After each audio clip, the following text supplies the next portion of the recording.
আজকে একটু আবার গতকালের মতো তাড়াতাড়ি চলে এসেছি ভিডিও বানানোর জন্য।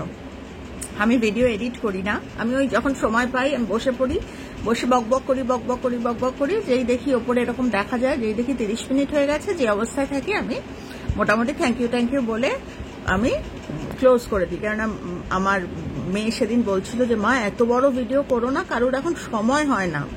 তো আমি তো এনগ্রসড হয়ে যাই না, বলতে বলতে বলতে বলতে আমি আমার সময়ের জ্ঞান থাকে না। কিন্তু ইদানিং আমার মেয়ে শিখিয়ে দিয়েছে, আমি বললাম টাকাই তাকে এখানে দেখা যায় কতক্ষণ সময় হচ্ছে, আমি ক্লোজ করে দিই। তো যাই হোক, যেটা আমি চলে এলাম তোমাদের সাথে শেয়ার করতে, সেটা হচ্ছে কোনো জ্যোতিষীর কাছে যেতে হবে না, কাউকে জিজ্ঞেস করতে হবে না, কোনো টেনশন কিচ্ছু নেই। ভালো হবেই বাচ্চা, সন্তান ভালো হবেই। মানে যে যেরকম বলে না একটা কথা, যে আমি যদি আমার সন্তান হয়তো জুঁই ফুল, আমি তাকে চাইছি পদ্ম, বা আমার সন্তান হয়তো পদ্ম ফুল হয়ে জন্মেছে, কিন্তু তাকে আমি এতটাই চেপে রেখেছি ও ব্লুমই করতে পারছে না, বা কেউ অপরাজিতা, বা কেউ যে যেরকম, আমি অন্য কারোর সঙ্গে আশা করে আমি কিন্তু আমার ফুলটা, আমার সন্তানকে আমি অন্য কারোর মতো আশা করতে পারি না। আমার হয়তো ওই ফুলই আমি পেয়েছি, সেইটাকেই আমার ভালো করে যাতে ব্লুম করে সেটা দেখতে হবে। তো যেটা আমার জীবনে হয়েছে, আমি আমার অভিজ্ঞতা থেকে কয়েকটা পয়েন্টস আমি দেখো লিখে রেখেছি, আজকাল ভুলে যাই ভীষণ, তাই জন্য যেটা শেয়ার করব। তো হ্যাঁ, কোনো চিন্তা করতে হবে না, ভালো হবেই। মা ভালো হলে, আমি বাবার কথাও বলছি না, কিচ্ছু বলছি না, আমি বলছি মা যদি স্ট্রং হয় বাচ্চা ভালো হবে। তো এটা আমি সবসময় বলি, মা যদি স্ট্রং হয়, মা যদি স্ট্রং হয়। এবার মা কি করে স্ট্রং হবে সেগুলো কোনোদিনও আলোচনা করিনি, তো ভাবলাম এটাও তোমাদের সাথে একটু আলোচনা করি, যে আমি কি করে স্ট্রং হয়েছিলাম। তোমরা হয়তো জিজ্ঞেস করবে তুমি কি স্ট্রং ছিলে না? না, আমি স্ট্রং ছিলাম না। শুধু আমি স্ট্রং ছিলাম না, আমার সম্মুখে, মানে আমার একদম সামনে, আমার বাচ্চার সামনে মানে আলোচনা হতো যে আমি কি কি পারি না, বহু কিছু আমার না পারা, আমি ভালো করে কথা গুছিয়ে বলতে না পারা, বা প্রতিবাদ করতে না পারা, বা মন খুলে কথা বলতে না পারা, নাটাকে না বলতে পারা, সেটা না পারা, বা যেটা আমার মানে আমার খিদে পেয়েছে সেটাকে প্রকাশ করা, সেটা না পারা, কনফিডেন্সের অভাব, সেটা না পারা, এরকম প্রচুর জিনিস যেটা আমার বাচ্চা ধীরে ধীরে বড় হচ্ছে, আর ও কিন্তু ওর মায়ের না পারাগুলো মারাত্মকভাবে শিখতে। এই আমি হেড অন নিলাম, আমি কারোর সঙ্গে শেয়ার করিনি, আমি নিজে আমি দেখলাম যে এটাই আমার একটাই চান্স, আমার একটাই বাচ্চা, আমার একটাই চান্স আমাকে ঈশ্বর দিয়েছেন, আমাকে যেভাবে হোক ওর কাছে বেস্ট মাদার হয়ে উঠতে হবে। কেননা এই জগতে মা যদি ঠিক না হয় তাহলে কিন্তু খুব এরকম মানে পুরাণে গল্প আছে এরকম, যে দুধ পাঠিয়েছিলেন ভগবান, সেই দুধকে মা, ইভেন বাবাও নয়, মা। তো নিজের কাছে প্রতিজ্ঞা করলাম যে বিফোর আমি ওকে কিছু করতে বলি, ট্রেনিংটা আমি ওর সামনে ভালো কাকে বলে সেটা হয়ে দেখাবো। ওর যখনই উপমা নিতে ইচ্ছা করবে, ওর যখনই মানদণ্ড নিতে ইচ্ছা করবে, going back to mother's life, মায়ের কাছে ও ফিরে যাবে। কারোর সাথে শেয়ার করিনি, কারোর সাথে কিছু না। যারা আমার খুব ক্লোজ তারা হয়তো বিষয়টা জানে, এবং জানেও না, ওরা হয়তো শুনলে, প্রচুর মানুষ যারা আমার ভীষণ কাছে তারা কিন্তু সব ভিডিও দেখে এবং তারা মিলিয়ে নিতে পারবে, ও এইগুলো তোর প্ল্যান ছিল।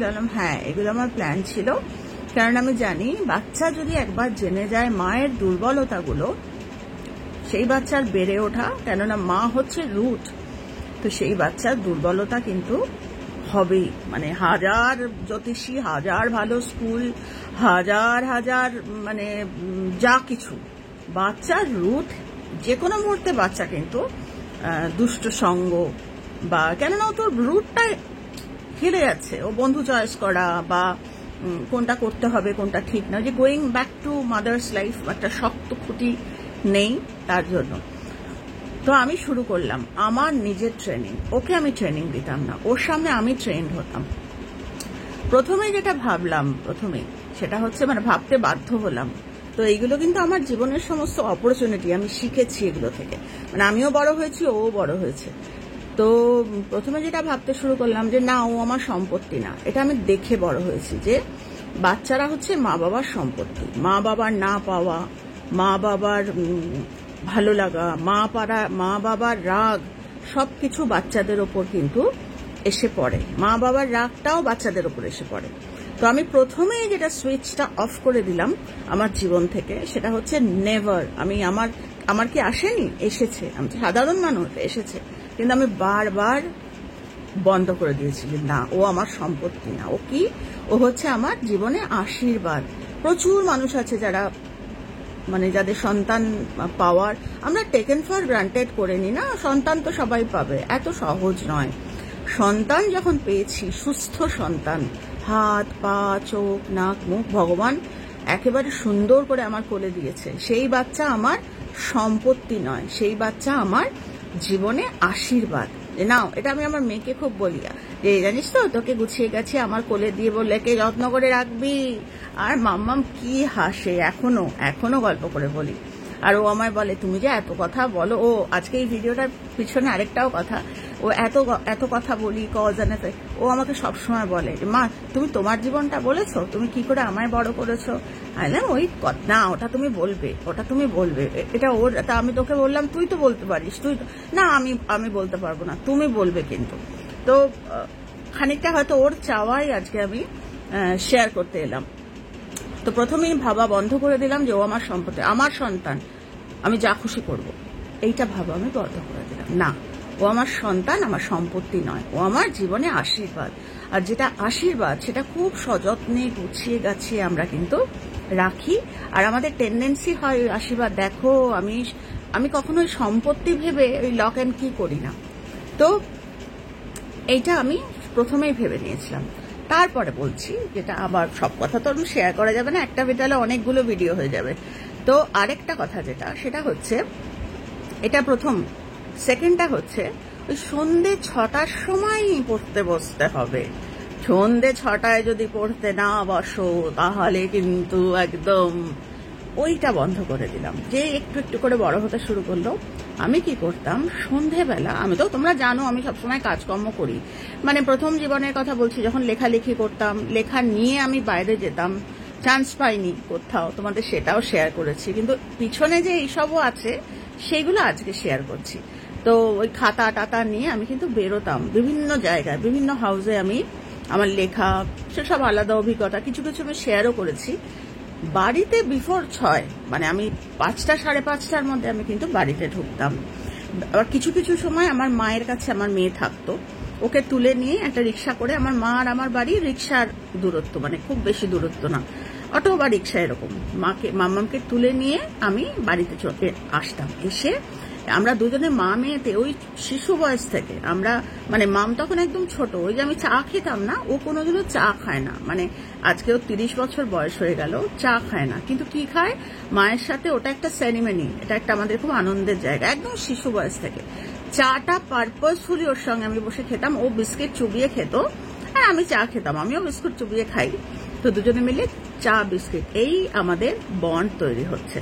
তো এরম না যে তুই তোর মতো আমি আমার মতো, এরম না। ওর সঙ্গে আমি বসতাম অন্তত 15-20 মিনিট 6টা বাজার আগে, মেক শিওর করতাম ওই সময়টা আমরা চা বিস্কিট খাবো, ওর সঙ্গে গল্প করবো। আর তার সময় ও কত কথা যে আমায় বলতো, কি হবে জীবনে। ও তখন বলতো, ওই যে রকস্টার ছিল, কে রকস্টার, গান মাইক নিয়ে গান, আরে সেটাও একটা অদ্ভুত অভিজ্ঞতা। মাইলি সাইরাস, ভাবা যায় না, মাইলি সাইরাস হচ্ছে, মানে মাইলি সাইরাস তখন আমার মেয়ের হচ্ছে শিশু, তখন বড় হয়নি। ও বলতো মাইলি, আমার না ভিতরটা কেঁপে উঠতো, কিন্তু আমি ওকে কথা দিতাম না, ঠিক আছে, কারণ আমার মনে বিশ্বাস ছিল যে ও আমার সম্পত্তি নয়, আর আমি ওর ওপর চাপি না, মাইলি সাইরাস হবে না, আমাদের বাড়িতে সব ডাক্তার হবে, কোনোদিনও বলিনি। মাইলি সাইরাস তখন ওকে জিজ্ঞাসা করতাম এটা ওটা সেটা, মাইলি সাইরাস কি। সেই মাইলি সাইরাস তোমরা বিশ্বাস করো স্বপ্নটা চেঞ্জ হয়ে গেছে। ও তো এখন ব্যাংকার, তোমরা জানো, স্বপ্নটা মাঝখান থেকে চেঞ্জ হয়ে গেছে। কিন্তু মাইলি সাইরাসকেও আজও ভালোবাসে, বলে যে বম্বেতে যখন কোনোদিন ও টিকিট হবে প্রচুর, মা যেতে পারবো, নিশ্চয়ই যেতে পারবি, তোর স্বপ্ন ঈশ্বর ঠিক ব্যবস্থা করবে, এরকম কথা হয়, আজও হয়, সেই ছোটবেলার কথা আজও হয়। তো যাই হোক, ওই বসে বসে ও নানা রকম, কোনো সময় বলতো মাইলি সাইরাস, তারপর একটা সময় হলো কি বিন, দাঁড়াও বলছি, ওই যে খুব মজা করে, বিন যে খুব হাসাতো একজন ভদ্রলোক, ওই আমি এরকম একটা ইয়ে করব যেখানে আমি এরকম ড্রামা করব, সেটা হলো একটা সময়। বিভিন্ন রকম চেঞ্জ হতে থাকতো আস্তে আস্তে।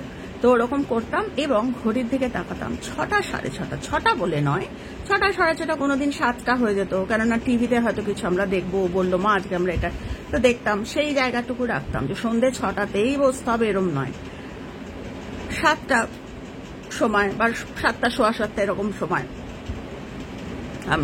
আমি বলতাম মামা, ওকে বলতাম না, মামা আমার একটু পড়া, কারণ ও তো জানতো যে আমার একটা হিস্ট্রি আছে লেখা টেখার।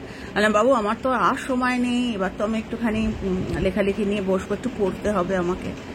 ছোট্ট বাচ্চা মাকে দেখতো পড়তে, মায়ের পাশে ও ব্যাগ খুলতো, স্কুলের ব্যাগ খুলে ও এই, আমি কোনোদিন ওকে বলিনি পড়তে বসো, মানে ও পড়তে বসবে আর আমি টিভি দেখবো, আমি কোনোদিন করিনি, নেভার এভার, আজও করি না। অদ্ভুত, ও যখন কিছু করে চেষ্টা করি আমিও কিছু করার, সো দ্যাট ও এটা না ভাবে, মানে আমাদের মধ্যে না একটা বিরাট গ্যাপ থাকে। আমি জানি না তোমরা কজন আমার সাথে মেলাচ্ছ, আমরাও তো শিশু ছিলাম একটা সময়, আমাদেরও তো মন উঠতো, আমরা ভাবতাম যে ইস আমি যদি এই সময়টা গল্প করতে পারতাম, ইস আমি যখন বড় হব আমি এরম করব, এরম।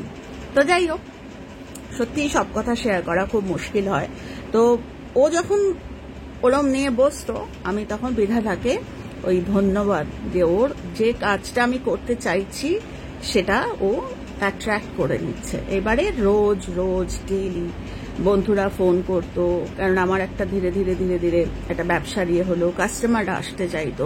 তোমরা বিশ্বাস করো, মানে আমার জীবনে কিন্তু এই জিনিসগুলো আমি এখনো পালন করি, সেটা শুধু মেয়ে বলে নয়, আমার হাজবেন্ডের ক্ষেত্রেও পালন করি। যেরকম রোববার দিন আমি এক্সিবিশন করার, মানে চিরদিন যখন আমার মারাত্মক এক্সিবিশন পিকে, তখনও আমি রোববারগুলোকে মিস করতাম। সবাই জিজ্ঞেস করতো রোববার তোমার হাজবেন্ড বাড়িতে থাকে, মেয়েকে রেখে চলে এসো, না, রোববার দিনটা একটা দিন আমার, রোববারে বেশি কাস্টমার হয়, আমি রোববার দিন যাবো না, রোববার দিন এরকম ভাবেই আমি অ্যারেঞ্জ করতাম। এটা যার এগুলো তো শিখিয়ে হয় না এগুলো। তবে হ্যাঁ, যেটা আমি শেয়ার করছি সেটা হচ্ছে পারপাসফুলি ওকে আমি কোনোদিন সন্ধ্যে 6টায় পড়তে বসতেই হবে বলে ও পড়তে বসতো, আর আমি দরজা টেনে দিয়ে এসে বসে টিভি দেখতাম বা বাইরের ঘরে বন্ধুদের সাথে আড্ডা মারতাম, কখনো করিনি। তো এই ঘরানাটা ও দেখে বড় হলো যে মাও কাজ করে, ওই সময়টা মাও পড়ে, বা এমন না যে আমি পড়ি মা টিভি দেখে। তো এইটা আমি কিন্তু একেবারে বন্ধ করে দিয়েছিলাম, যার ফলে একটা সময় যখন ও আরেকটু বড় হলো, তখন যখন মারাত্মক বুঝতে শুরু করেছি যে না, আমার মেয়ে কিন্তু চ্যাম্পিয়ন নয়, আমার মেয়ে পড়াশোনায় খুব একটা ভালো নয়, তো খাটাতে হবে, মানে বুঝতে পারতাম যে যতটুকু পড়ছে এটা হচ্ছে না। এর থেকে মায়ের থেকে বড় ডাক্তার, মায়ের থেকে ভালো কাউন্সেলিং অন্য কেউ করতে পারে না। তো আবার নিজেকে ট্রেনিং দিতে শুরু করলাম। নেক্সট ধাপ, ওকে ট্রেনিং দিতাম না, নিজে ট্রেনিং দিতাম বিভিন্ন রকম। তোমরা যদি জিজ্ঞেস করো, আমি জানি না, হয়তো প্রার্থনার জোর, যে কিভাবে আমি মাম্মামকে জোর করে আমি করবো না, কেননা জোর করে করাটা টেকে না, টেকসই হয় না যতক্ষণ না ভিতর থেকে। আমি জানি না তোমরা মাধ্যমিক, উচ্চ মাধ্যমিক যারা ফার্স্ট হয়েছে, যারা জীবনে সেরকম, তাদের ইন্টারভিউ দেখেছো কিনা। আমি বাচ্চাদের মতো দেখতাম ওরা কি বলে, ওরা কোনোদিনও বলেনি যে বাবা মা জোর করেছে, বাবা মা, আমি জানি না তোমরা মেলাতে পারছো কিনা আমার কথা। ওদের নিজেদেরই একটা পড়াশোনার প্রতি স্পৃহা ছিল। কিভাবে অনেকে বলেছে সারাদিন পড়ি না, রাতে পড়ি, মা বাবা কিছু বলতো না, মানে কতটা বিশ্বাস, হয়তো সেই সব ট্রেনিং গুলো আমি নিয়েছিলাম। তো যাই হোক, একটু আর বেশ কিছুদিন পরে বুঝতে শুরু করলাম যে প্যারেন্ট টিচার্স মিটিং এ আসতে শুরু করলো যে না, শিবাঙ্গী এমনি তো খুব ভালো বাচ্চা, কিন্তু ঠিকমতো কোপ আপ করতে পারছে না, একটু স্লো হয়ে যাচ্ছে, কি করব? কাঁদবো, জ্যোতিষীর কাছে যাব, লোকের কাছে শেয়ার করব আমার বাচ্চাটা পারে না? কোনোদিনও করিনি। ইভেন প্রসেনজিৎকেও বলতাম না।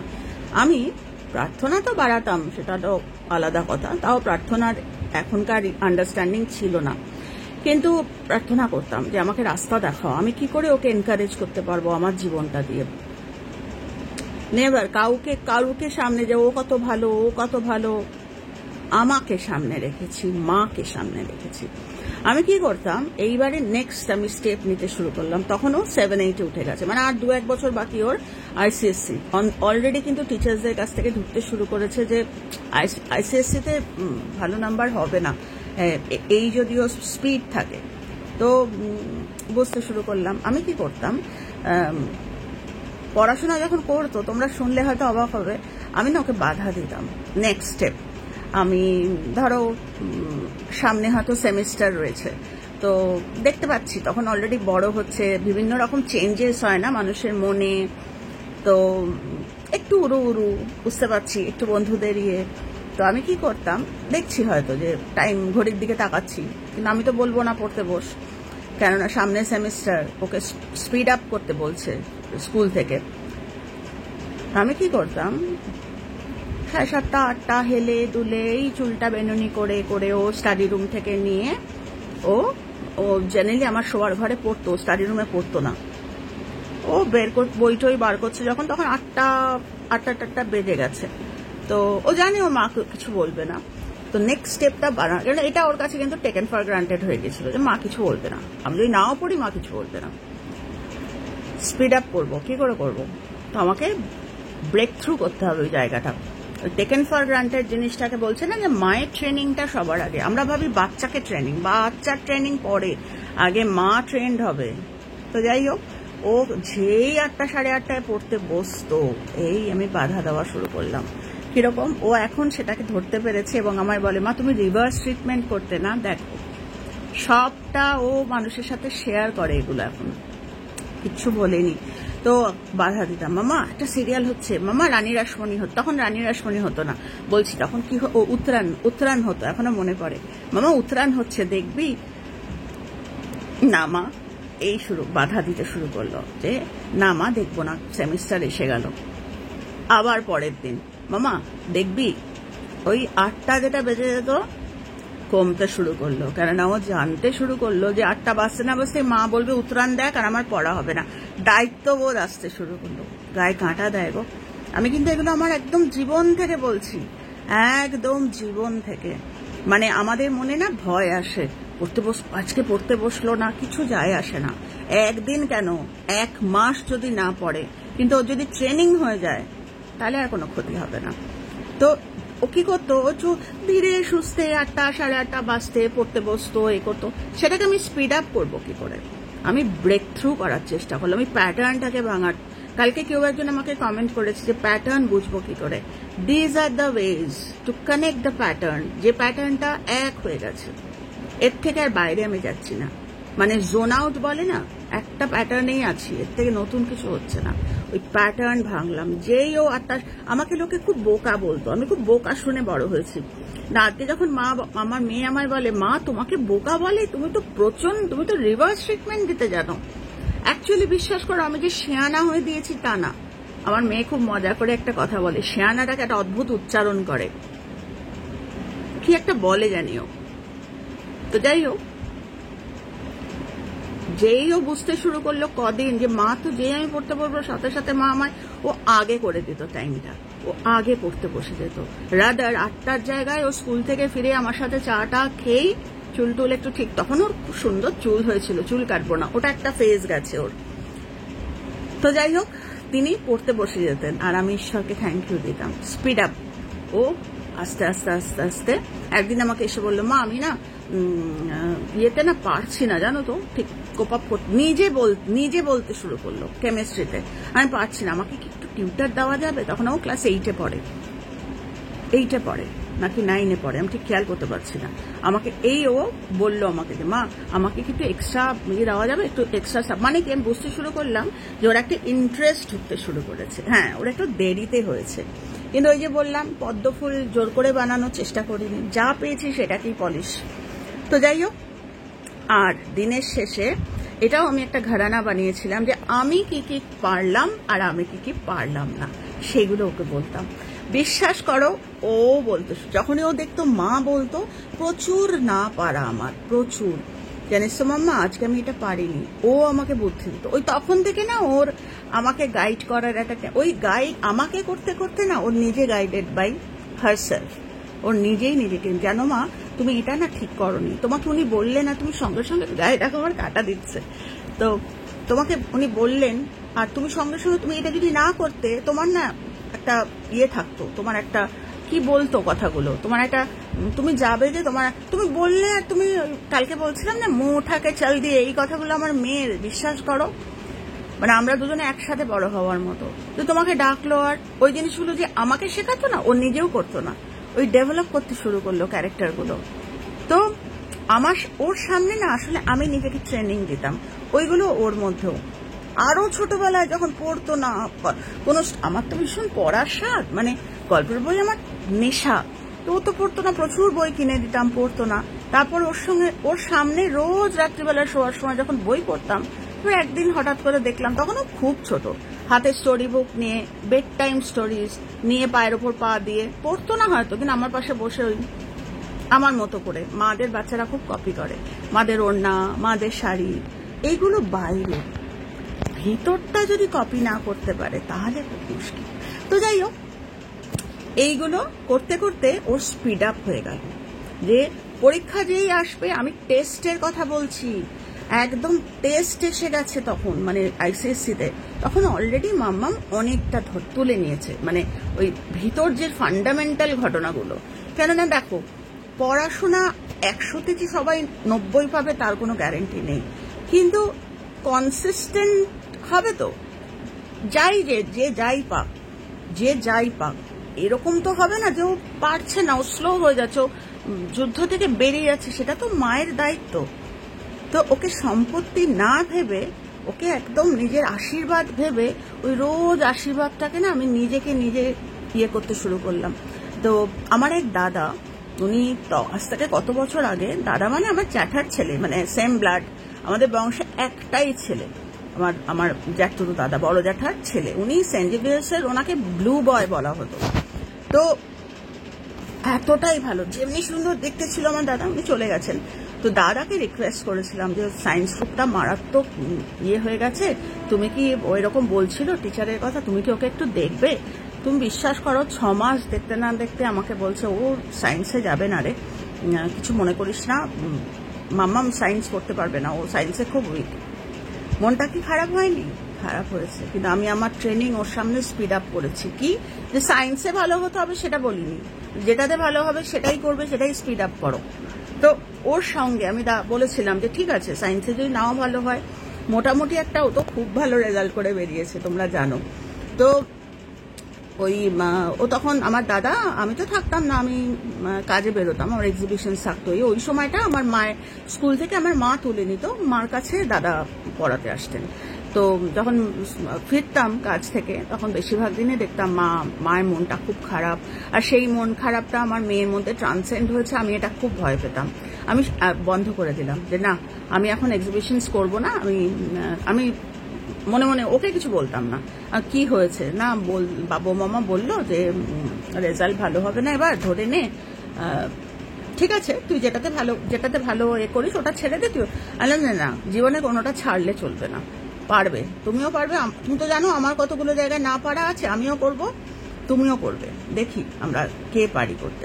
তো মারাত্মকভাবে এনকারেজ করলাম, সুন্দরভাবেই তো বেরিয়ে গেছে। যাই হোক, সে অনেক ঘটনা, অত ডিটেলে যাচ্ছি না। তো এই দুটো তোমাদের সাথে শেয়ার করলাম। তারপরে আরো কয়েকটা লিখে রেখেছি। তারপরে যখন ও আরেকটু বড় হতে শুরু করলো, তখন আরেকটা জিনিস আমি ট্র্যাক করতে শুরু করলাম, যে ওর সামনে না ওই মানে দাদু, ঠাকুমা, দিদা, এদের নিয়ে আলোচনা করা একদম বন্ধ, কোনো আলোচনা না, এটা না। এবং বাবার সম্বন্ধে বা খুব ক্লোজ রিলেশনশিপের সম্বন্ধে, জেনারেলি আমাদের যে ফ্রাস্ট্রেশনগুলো আমরা ওদের সঙ্গে কিন্তু শেয়ার করি, একদম মানে করতাম না, একদম মানে গ্যারেন্টি, কোনো জ্যোতিষী, কোনো কারুর কাছে যেতে হবে না। মা যদি ওদের সামনে ওই শক্তিশালী রূপটা, ওরা হয়তো দেখতে পাচ্ছে, ওরা হয়তো বুঝতে পারছে, বড় হয়ে গেছে তখন, ওরা হয়তো ব্যাপারটা বুঝতে পারছে, কিন্তু মা মুখ দিয়ে বের করছে না, মা কি হয়েছে, মা কি হয়েছে, মা কি হয়েছে, আর কিছু হয়নি তো, না আমি বুঝতে পারছি আমার কান। তখন মাম্মাম কিন্তু বড়, ক্লাস 8-9-এ পড়ে, কিন্তু আমরা যদি ভেবে ফেলি যে ওরা আমার বন্ধু, ওদের কাছে এগুলোও বলা যায়, তখনও কিন্তু পুরো গাছ বটবৃক্ষ তৈরি হয়নি। তো একটা সময় আসবে যখন ওদের নিজেদের জাজ করার ক্ষমতা ভগবান বুঝিয়ে দেবে নিজেদের, তখন ওরা এমনি ঠিক ভুল বুঝতে পারবে, আর going back to mother's life যখন দেখবে যে কই মা তো করেনি, তাহলে এটাই ঠিক, আলোচনা করাটা ঠিক না। আর যখন দেখবে মা করেছে তাহলে বলে আলোচনা করাটাই ঠিক, আলোচনাই করতে হয়। তখন স্কুল, কলেজ, অফিস, বস, সাবঅর্ডিনেটস এই সব ক্যারি করবে। মানে সবটার রুটে বসে আছে মা, মানে এটা আমি বিশ্বাস করি। অন্য কেউ বিশ্বাস করে কিনা আমি দেখেছি জীবনে অনেক অফিসিয়ালি অনেক উন্নত, কিন্তু মাইন্ড কিন্তু অতটা উন্নত নয়। তো আমরা মা হিসেবে যদি মাইন্ডটাকে করে দিতে পারি না, তাহলে ওই রেসপেক্ট ওয়ার্দি। মানে আমি এরকম অনেক মানুষকে দেখেছি। আমি একজন আমার খুব ক্লোজ ভাবা ইনস্টিটিউট, মানে ভাবা তোমরা জানো মহারাষ্ট্রে, আমি দেখেছি তার সম্বন্ধে এত, মানে আমরা তো প্রচুর মানুষের সাথে মিশি, একটা সায়েন্টিস্ট তার সম্বন্ধে এরকম, তার ওয়াইফ, তার সন্তান, মানে প্রচুর প্রচুর এরকম। কোনো গ্যারেন্টি নেই যে মানুষটি সায়েন্টিস্ট বলে মনেরও সায়েন্টিস্ট না। আউটার ওয়ার্ল্ডে হয়তো সে মানে প্রচুর, কিন্তু ইনার ওয়ার্ল্ড যেটা, সেখানে হয়তো ওই ভ্যালু, ট্রেনিং, ডিসিপ্লিন, কম্প্যাশন, যে ফ্যামিলির প্রতি বেস যেটাকে বলে বেস, তো সেটা খুঁজে যদি আমরা দেখি তাহলে দেখবো কিন্তু রুট ম্যাটার্স। মানে যে রুটে সে বড় হয়েছে, কি পেয়েছে কি পায়নি, কেননা একটা বয়সে গিয়ে নিজেদের তখন মন তৈরি হয়ে যায় যে আমরা জাজ করবো এবার কি দেখে, কেননা তারা তখন গোয়িং ব্যাক করে, মানে রুটে ফেরার একটা টেন্ডেন্সি হয়। ওই বললাম মাকে যেমনি দেখবে, মা যদি অত্যাচারিত হয়, টর্চার্ড হয়, বাচ্চারা একরকম ভাবে বড় হয়। আর মা যদি শক্তিশালী হয়, টর্চার্ড কিন্তু সে শক্তিশালী, সে মুখ দিয়ে, সে হাসি মুখে সব, তাদের বাচ্চারা মারাত্মক স্টেডি হয়।